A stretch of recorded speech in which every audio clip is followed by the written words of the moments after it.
Listo. Ahora sí vamos a hacer la conexión. Ya le envié la invitación al doctor Álvaro. Me pude comunicar con él. Hola, saludos a todos los que se conectan. Querido amigo, por fin. Buenas tardes.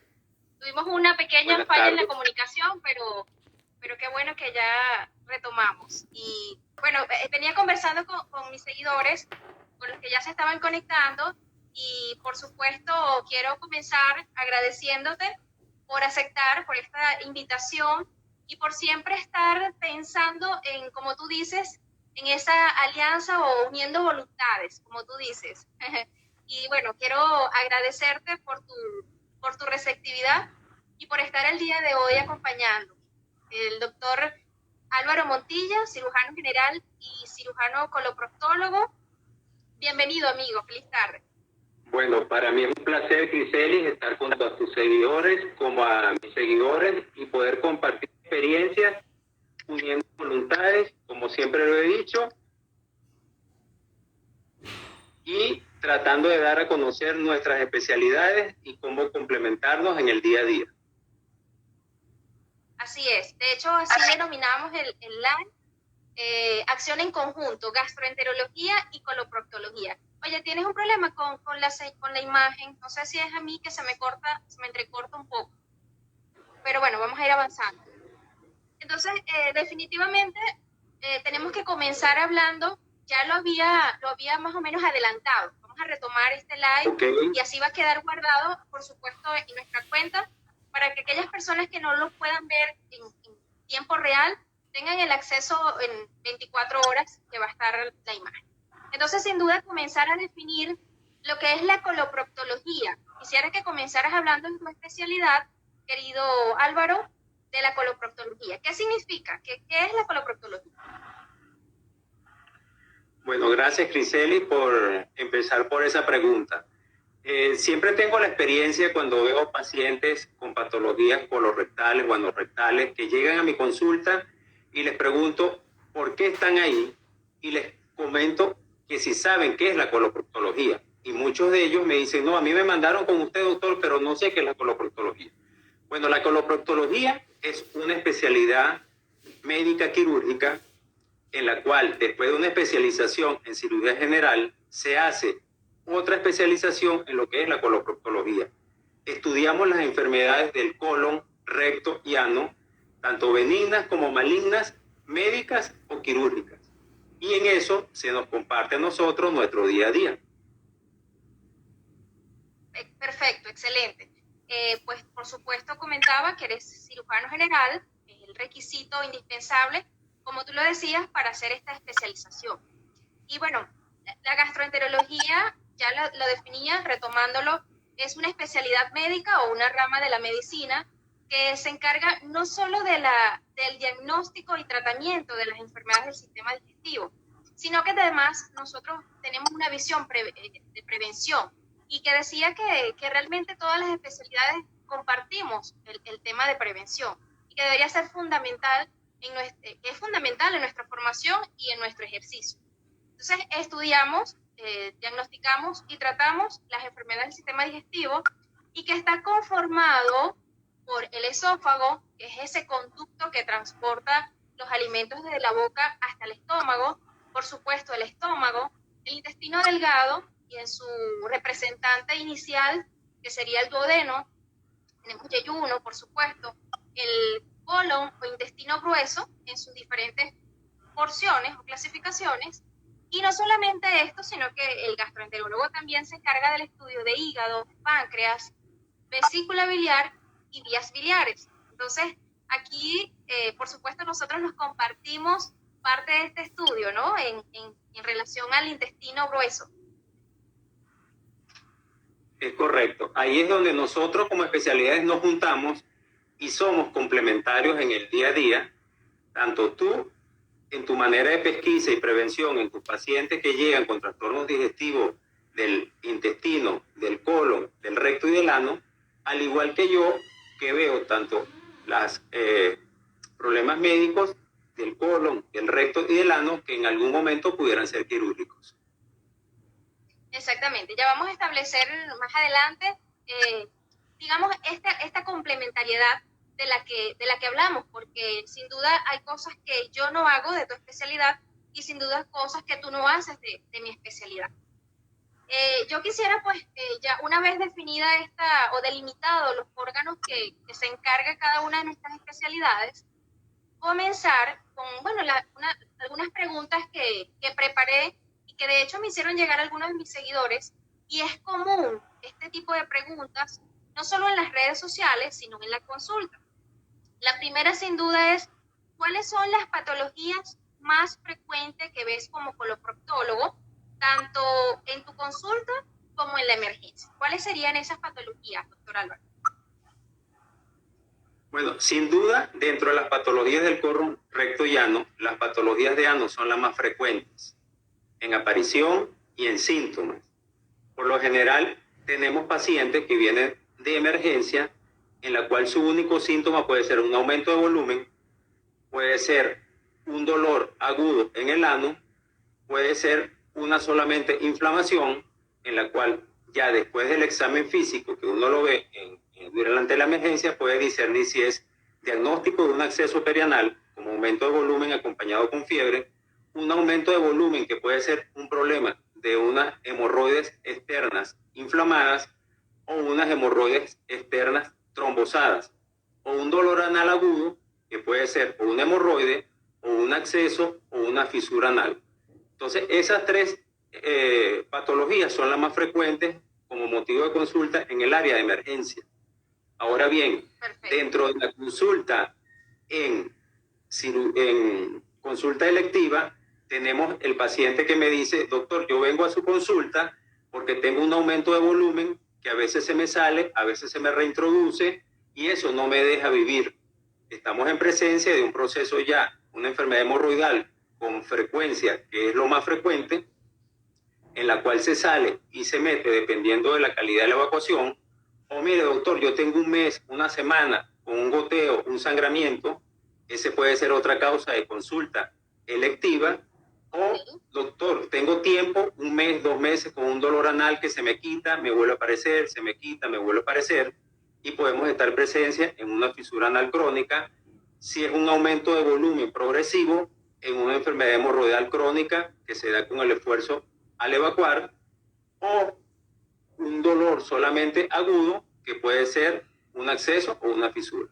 Entonces, esas son entonces, las maneras de presentar, tanto electivamente o de emergencia, las patologías más frecuentes. Ok, en resumen, entonces me dices que el dolor sin duda es lo predominante, es lo más frecuente, tanto en la consulta como en la emergencia. Nosotros médicamente lo llamamos como proctalgia, pero pues evidentemente este video es para todos nuestros seguidores, el dolor anal está perfecto. El dolor en la emergencia sería entonces entre el acceso y las hemorroides, y en las consultas lo más común sería la enfermedad hemorroidal, ¿sí? Correctamente. En relación a esto y a esta casuística, por supuesto, esta frecuencia, y que también es motivo, una de las principales consultas por la cual acuden a mi especialidad, sería una de las enfermedades hemorroidales en segundo o tercer lugar, quizás. En mi especialidad consultan más por epigastralgia, que es ese dolor abdominal, quizás por tema de gastropatías, síndrome de intestino irritable. Hay otras patologías un poco más frecuentes en mi especialidad. Sin embargo, pues vamos a retomar o vamos a conversar un poco acerca de la enfermedad hemorroidal. Y quisiera, por supuesto, definirlo, porque hay un tema de términos que muchas veces no es el más idóneo o el más adecuado para implementar. Es decir, el paciente dice, tengo hemorroides, consulto por hemorroides o estoy padeciendo de hemorroides. Realmente es un mal término. ¿Por qué? Porque todos tenemos paquetes hemorroidales. Es decir, un hemorroide no es más que un paquete vascular. Y esto es normal en la anatomía de todos nosotros. Ahora, cuando hablamos de enfermedad hemorroidal o síndrome hemorroidal, nos estamos refiriendo a que hay una dilatación de esas venas o de ese paquete vascular que puede, por supuesto, de acuerdo a esa alteración estructural, ocasionar síntomas. Entonces, hemorroides tenemos todos. Cuando hay una enfermedad hemorroidal, insisto, es porque hay alteración de esta estructura. Eso quería definirlo para todos nuestros seguidores, todas las personas que están viendo este live. Y una vez aclarado esto, ¿cuáles son, Álvaro, esos factores de riesgo para sufrir de una enfermedad hemorroidal? Bueno, como tú bien lo mencionaste, todos tenemos hemorroides. Hemorroides son venas que tenemos todos en el recto y en el ano, en la porción terminal. Lo que pasa es que ya las estadísticas mundiales dicen que más del 50% de la población en algún momento va a tener un síntoma de enfermedad hemorroidal. O sea que cualquier paciente puede ser un protagonista de una enfermedad hemorroidal o de al menos uno de sus síntomas. Claro, tomando los factores predisponentes, como tú me estás preguntando, uno, lo más importante es la dieta. Se ha demostrado que dietas bajas en fibras, bajas en agua y bajas en frutas o vegetales pueden tener mala calidad de la evacuación, con heces duras, con heces segmentadas que en algún momento te van a llevar a un esfuerzo evacuatorio y no vas a tener evacuaciones placenteras y vas a tener dolor y aumento de volumen. Entonces, uno es la dieta. Los otros factores predisponentes es el peso. El sobrepeso aumenta la presión intraabdominal y aumenta el pujo también durante la evacuación, y eso es otro factor predisponente. Tenemos la edad, pacientes ya de tercera edad, porque los acompaña el sedentarismo, la inmovilidad en las personas o en los pacientes. Por eso es que ahorita, en tiempos de cuarentena y en tiempos de confinamiento, el estreñimiento se hace presente, porque el paciente no camina, el paciente sigue comiendo, el paciente no hace ejercicio o por lo menos no tiene una vida diaria activa y el intestino se queda lento y por eso viene el estreñimiento. Entonces, eso es otro factor predisponente: sedentarismo, la edad, el estar mucho tiempo sentado durante la evacuación. La evacuación es sentarse si hay ganas y luego pararse. No podemos estar permanentemente sentados leyendo el periódico o viendo internet o conversando o chateando a través de las redes sociales, porque eso lleva a un sobrepeso y presión a nivel del ano. Y por supuesto... Exactamente, yo anexaría eso, que el tema del horario, respetar el horario y habituarse a esto porque realmente funciona. El tema del horario para la evacuación, ¿no? Claro, siempre tenemos que tener disciplina. O sea, si el paciente se acostumbra a evacuar en la mañana, eso nos hace que nosotros, si evacuamos todos los días en la mañana, nuestro hábito intestinal nos va a llevar a tener una calidad de evacuación buena. Si por casualidad evacúas en la mañana, y muchas veces nos ha pasado que evacúas en la mañana y porque tienes que salir volando de tu casa, pierdes ese horario, después del transcurso del día se te hace tedioso y muchas veces con esfuerzo. Entonces siempre tenemos que tener un horario estipulado, bien sea en la mañana, en la mediodía o en la noche, pero tratar de ser lo más consecuente, como tú dices, con ese horario. Perfecto. ¿Algún otro factor de riesgo, Álvaro, que quieres anexar? Bueno, factores de riesgo, por supuesto, diabetes, como cualquier factor de riesgo en otros pacientes fumadores, el alcoholismo también, por supuesto. No estoy negado a que la gente no se tome un trago, pero el exceso, como todos los excesos son malos, el exceso de alcohol, el exceso de tabaquismo, se ha demostrado que también son factores predisponentes. El embarazo. Hoy tuve la oportunidad de operar una emergencia en una paciente embarazada. Claro, también eso, el sobrepeso que te da el aumento de volumen por el embarazo, también hace la presión intraabdominal y lleva a que pueda ser un factor predisponente en la enfermedad hemorroidal. Y lo otro que hay que tomar en cuenta es que no todo lo que aparece en el ano es hemorroides. Entonces, siempre los pacientes asocian hemorroides, todo lo que aparece en el ano. Yo siempre le digo a mis pacientes, ven este libro que está aquí, un libro inmenso, grueso, de muchos capítulos, muchas enfermedades anorrectales y colorectales. Y no solamente es hemorroides. Por eso es que siempre invito a los pacientes a una consulta, bien sea contigo o bien sea con el coloproctólogo, de atención primaria, de prevención, para que podamos guiar a este paciente a feliz término y no en una fase complicada o de emergencia. Así es. Yo pienso que como motivo de consulta, el sangramiento, el sangrado rectal definitivamente son muchas cosas las que tenemos que tomar en cuenta como clínicos. En la consulta, en particular, mi consulta de gastroenterología, y bueno, por supuesto común a muchas, siempre lo digo, el grupo etario. El grupo etario es súper importante. A pesar de lo que la gente pueda creer o pueda pensar, la enfermedad hemorroidal es una enfermedad de jóvenes. Entonces, muchas veces encontramos al paciente con un sangrado y pues realmente no le da importancia. Consulta ya cuando el sangrado se hace más evidente y que ha persistido en el tiempo. Entonces, lo primero que nosotros descartamos un paciente joven es que sea de la parte infecciosa, por supuesto. Puede ser una ameba, una amibiasis intestinal. Sin embargo, hay una connotación especial, es decir, el sangrado del paciente con hemorroides, con enfermedad hemorroidal, es un sangrado rojo rutilante que generalmente ocurre después de la evacuación y el paciente puede referir gotas de sangre en el papel una vez que se limpia.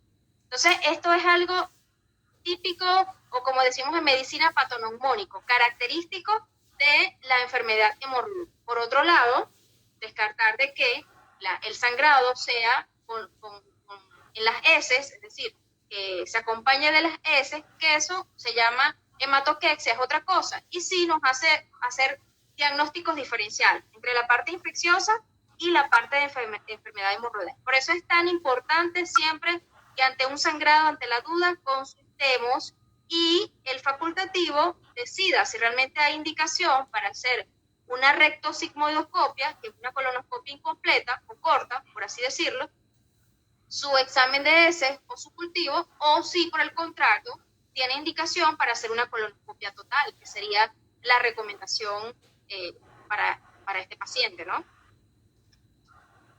Sí, correcto. Dentro del motivo de consulta complementario, como estamos conversando desde el principio, tanto por gastroenterología como por proctología, es el sangramiento. Ese es el principal motivo de consulta crónico en muchos pacientes, tanto míos como tuyos, y por eso es que siempre cualquier problema no rectal, muchas veces van primero al gastroenterólogo porque asocian la gastroenterología, el colon, el estómago con esa patología y no asocian este tipo de enfermedad o patología con el coloproctólogo porque desconocen de la especialidad y del médico. Y gracias a este live, como estamos haciendo en este momento, muchas personas van yendo conociendo la especialidad y qué podemos ir haciendo los dos. En mi consulta, cuando llegan pacientes con sangramiento, hay dos cosas. Uno, puede ser la enfermedad hemorroidal dependiendo del grupo etario. Por debajo de los 40 a 45 años, por lo general, un ensangramiento hemorroidal como frecuente, un sangramiento rectal como frecuente son las hemorroides. ¿Qué hago en consulta? Un tacto rectal y una anoscopia en consulta. Ahí de esa manera ya puedo evaluar con un examen sencillo, preciso y rápido el tercio inferior, los primeros 5 centímetros del recto ano y determinar si hay una enfermedad hemorroidal. Ese es el primer punto en el cual yo aboco a este paciente. Y una pregunta que hizo uno de nuestros seguidores, que si las hemorroides internas duelen. No, el único síntoma que presenta la enfermedad hemorroidal interna es sangramiento. No hay hemorroides internas con dolor, no hay hemorroides internas con inflamación, con doctor me palpita el ano, no. Es el único síntoma. O sea que si tenemos sangramiento y dolor, tenemos que buscar, tanto por el gastroenterólogo como por el proctólogo, un diagnóstico diferente a la enfermedad hemorroidal. Entonces, si yo veo que no hay una enfermedad hemorroidal en este paciente y tiene una clínica de sangramiento, el segundo paso sería llamarte, Criseli, tengo un paciente con un sangramiento rectal, quiero que me estudies la porción rectal y la porción colónica, porque el sangramiento viene de otro lado. Entonces te devuelvo a ti la pregunta, ¿qué harías tú con mi paciente si yo te descarto una enfermedad hemorroidal por debajo de los 45 años o por encima de los 45 años, que ya sería mandatorio en muchos pacientes la colonoscopia como estudio predictivo y de prevención. Sí, definitivamente nos invertimos los pacientes. Es decir, si llega a gastroenterología, una vez que yo realice el estudio endoscópico y determine el grado de enfermedad hemorroidal, sea 1, 2, 3, 4, en este caso, que requiera el tratamiento quirúrgico, por supuesto, te lo refiero. Ahora, en lo particular, en relación a la pregunta que me hace, definitivamente, pues hay que realizar una colonoscopia total. Yo siempre digo, la clínica es súper importante. Siempre, pues nosotros en medicina interna, gastroenterología, la clínica me refiero al interrogatorio con el paciente, qué síntomas adicional a esto ha presentado y sin duda la exploración de elección es la colonoscopia total. ¿Por qué? Porque necesitamos descartar de que haya alguna otra lesión que esté condicionando sangrado. Generalmente el sangrado rojo rutilante proviene de colon izquierdo, ¿sí? Sin embargo, pues necesitamos descartar que sean pólipos, que sean lesiones poliposas, que son inflamaciones o crecimiento de la mucosa que pueden ocasionar en algunos casos sangrado. Y por otro lado, por supuesto, las tumoraciones, que son tan importantes, cáncer de colon, colitis ulcerosa. Es decir, va a depender de ese interrogatorio, pero sin embargo, la herramienta principal en este caso confirmatoria sería la realización de una colonoscopia, que a través de la colonoscopia vamos a visualizar todos los segmentos del colon, no solo recto, sino sigmoides, colon descendente, transverso, colon ascendente e incluso ciego, y podemos canular intestino delgado y visualizar brevemente o si necesitamos tomar algunas biopsias, si es un paciente con un síndrome diarreico crónico. Es decir, sin duda la colonoscopia sería la elección para este paciente. Correcto, entonces ya estamos viendo que después que yo descarté la enfermedad hemorroidal, ya tú me estás dando un abanico de patologías en la cual el paciente tiene que entender que no todo sangramiento es hemorroide, y ya tú nos lo has dicho con ese breve recuento de todas las patologías que puedes conseguir en una colonoscopia, y después me mandas el informe con cualquiera de esas alteraciones que puedan ser médicas o quirúrgicas. Entonces creo que esa es parte importante del estudio y del examen de nuestros pacientes, por supuesto, por debajo de 45 años y por encima de 45 años. Y indudablemente, si yo no tengo un paciente con enfermedad hemorroidal o he descartado una fisura o un acceso, pero sé, doctor, mire, tengo trastornos para evacuar, que es otro motivo de consulta, el estreñimiento, y tiene mayor de 45 años, mi deber ante ese paciente es orientarlo, porque si tiene más de 45 años ya debería hacerse una colonoscopia, porque sabemos que hay patologías del colon y del recto y el ano que empiezan por una enfermedad benigna llamada pólipo, y que este pólipo se puede malignizar y crear un cáncer. Mira, tu señal por eso es tan importante. Está interfiriendo, se quedó colgado un momento el video, creo que tu señal no hay manera de mejorar. ¿Ahora? ¿Verdad? Bueno, sí, esperemos que se mantenga estable. Fíjate, una pregunta que te quiero hacer. Bueno, dos preguntas en relación para terminar de hablar de enfermedad hemorroidal.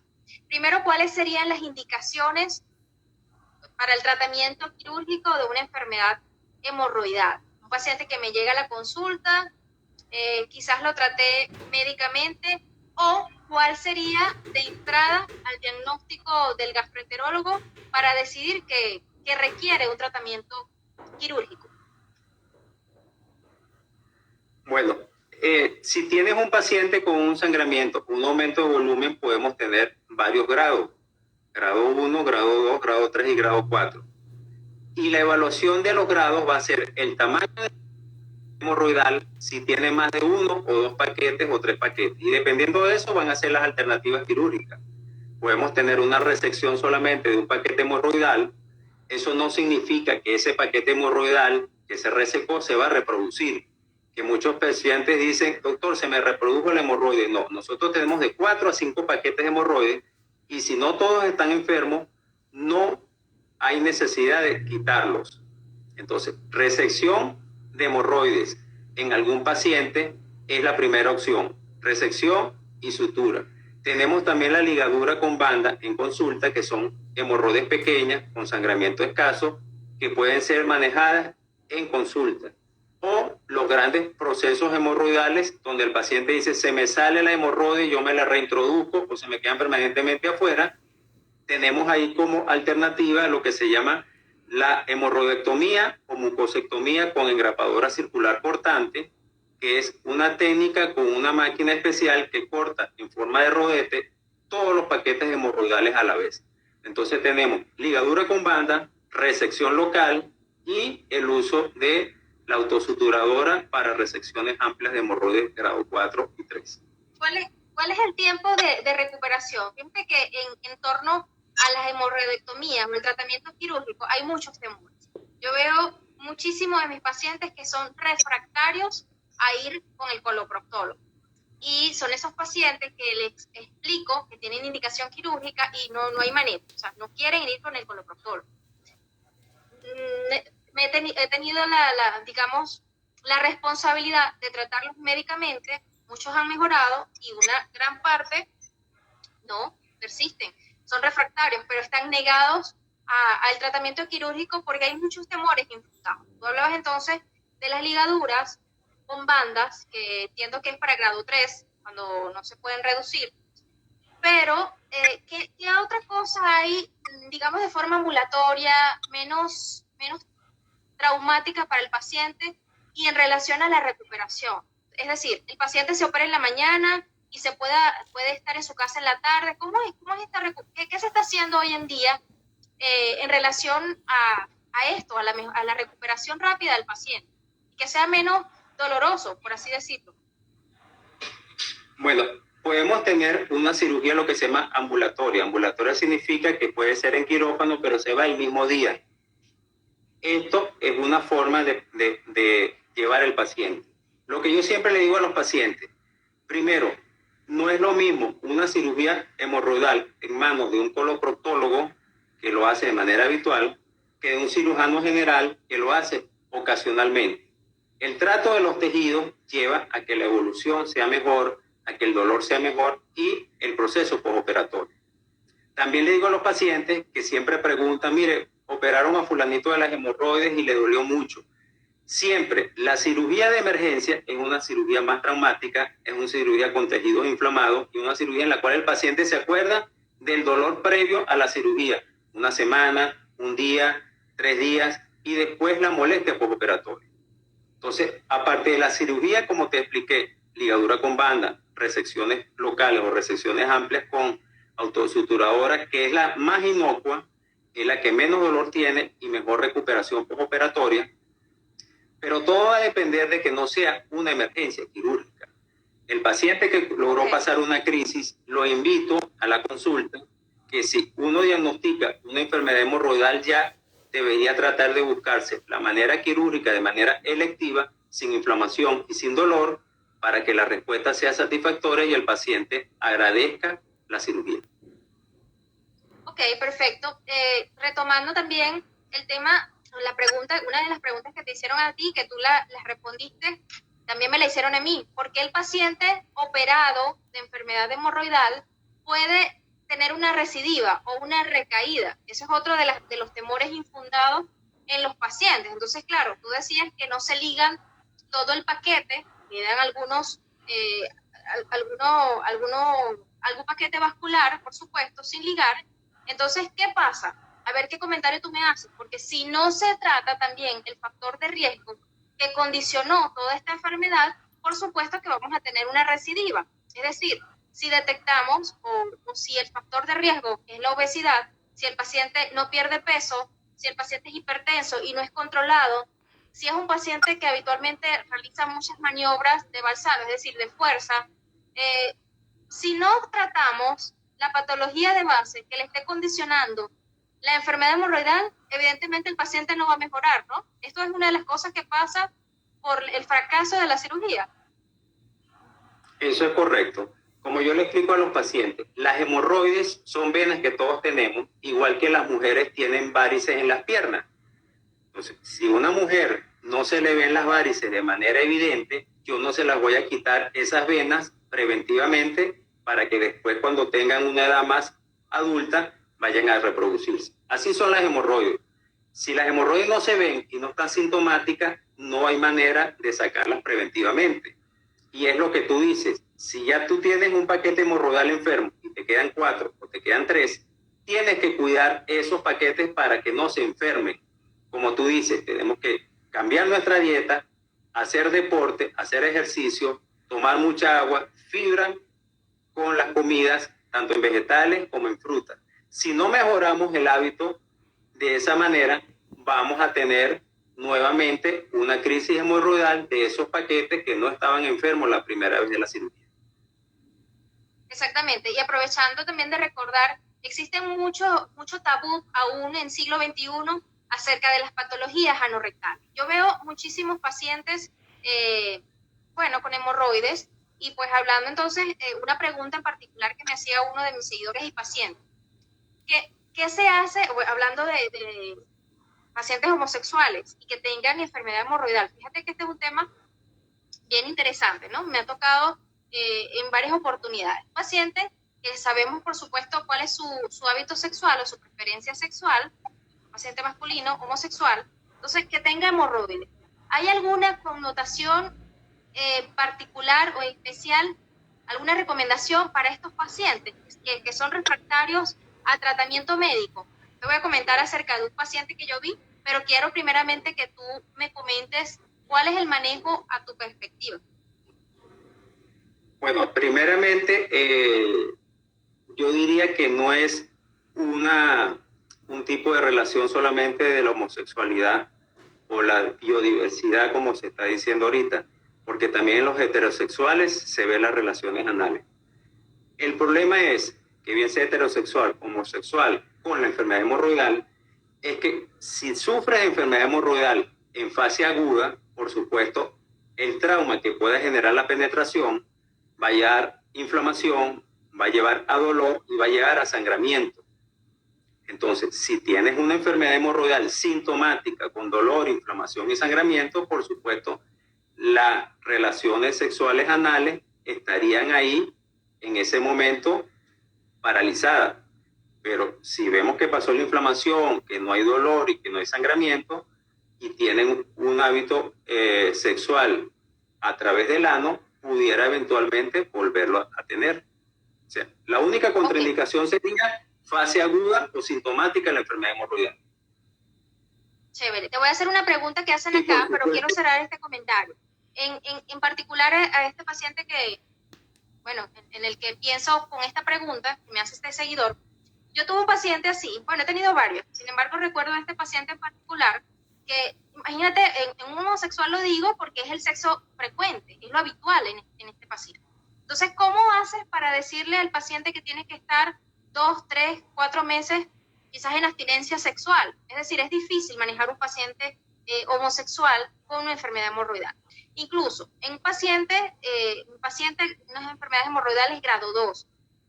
Sin duda lo referí con el coloproctólogo y este paciente le hicieron una hemorroidectomía porque sin duda, si es el sitio habitual, siempre va a tener estas recaídas.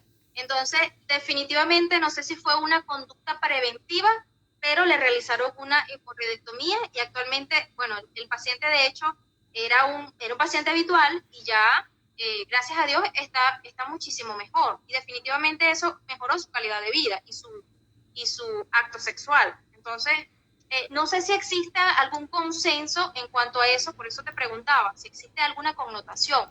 Entiendo que no, y en el consenso de enfermedad hemorroidal no se habla acerca de eso, pero yo pienso que sí debe haber una connotación en particular para decidir operar un paciente con este tipo de, con esta peculiaridad, esta particularidad. Claro, otra de las preguntas que me hacen los pacientes es que si el sexo anal lleva a enfermedad hemorroidal. Definitivamente no.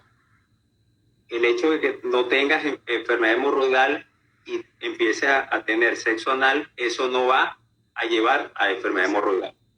Son dos cosas diferentes, como lo hemos explicado. Uno de los factores predisponentes de la enfermedad hemorroidal es el pujo, es la presión. En el acto sexual anal no hay presión. Ese es el primer punto. El otro punto es aquí hay una que, pregunta por que supuesto, seguimos aquí con las recomendaciones finales.